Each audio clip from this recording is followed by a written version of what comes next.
ಉತ್ತರ ಪ್ರದೇಶದ ಹಥ್ರಾಸ್ನಲ್ಲಿ ನಡೆದ ಮನೀಷಾ ವಾಲ್ಮೀಕಿ ಎಂಬ ಯುವತಿಯ ಅತ್ಯಾಚಾರ ಪ್ರಕರಣವನ್ನು ಖಂಡಿಸಿ ಅಖಿಲ ಭಾರತೀಯ ವಿದ್ಯಾರ್ಥಿ ಪರಿಷತ್ ಬಂಟ್ವಾಳ ವತಿಯಿಂದ ಬಿಸಿ ರೋಡಿನ ಮಿನಿ ವಿಧಾನಸೌಧದ ಮುಂಭಾಗದಲ್ಲಿ ಪ್ರತಿಭಟನೆ ನಡೆಯಿತು. ಪ್ರತಿಭಟನೆಯನ್ನುದ್ದೇಶಿಸಿ ಶ್ರೀ ವೆಂಕಟರಮಣ ಸ್ವಾಮಿ ಕಾಲೇಜಿನ ರಾಜ್ಯಶಾಸ್ತ್ರ ವಿಭಾಗದ ಮುಖ್ಯಸ್ಥರಾಗಿ ನಿವೃತ್ತರಾಗಿರುವ ಪ್ರೊಫೆಸರ್ ನಾರಾಯಣ ಭಂಡಾರಿ ಮಾತನಾಡಿದರು.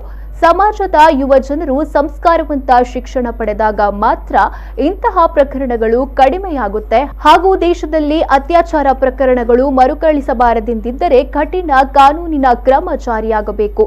ಆಗ ಮಾತ್ರ ಮಹಿಳೆಯರ ಮೇಲಿನ ದೌರ್ಜನ್ಯಗಳಿಗೆ ಕಡಿವಾಣ ಹಾಕಲು ಸಾಧ್ಯ ಎಂದು ಅಭಿಪ್ರಾಯಪಟ್ಟರು.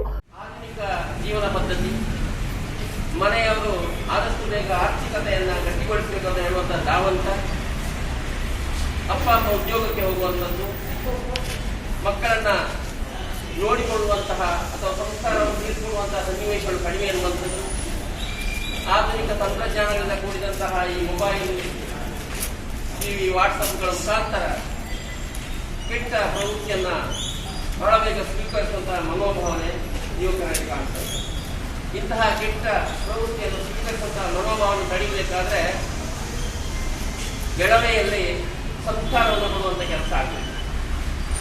ಶಾಲಾ ಕಾಲೇಜುಗಳಲ್ಲಿ ನೈತಿಕತೆ ಬಗ್ಗೆ ಹೇಳುವಂಥ ಅವಕಾಶಗಳು ಬಹಳ ಕಡಿಮೆ.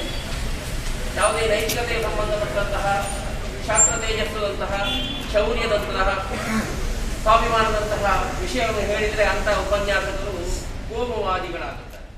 ಪ್ರತಿಭಟನೆ ಬಳಿಕ ಅಖಿಲ ಭಾರತ ವಿದ್ಯಾರ್ಥಿ ಪರಿಷತ್ ವತಿಯಿಂದ ತಹಶೀಲ್ದಾರ್ ಮುಖಾಂತರ ರಾಷ್ಟ್ರಪತಿಗಳಿಗೆ ಮನೀಷಾ ವಾಲ್ಮೀಕಿ ಅತ್ಯಾಚಾರಿಗಳಿಗೆ ಮರಣದಂಡನೆ ವಿಧಿಸಬೇಕು ಹಾಗೂ ಅತ್ಯಾಚಾರ ತಡೆಗೆ ಕಠಿಣ ಕಾನೂನಿನ ರಚನೆಯಾಗಬೇಕೆಂದು ಮನವಿ ಸಲ್ಲಿಸಲಾಯಿತು.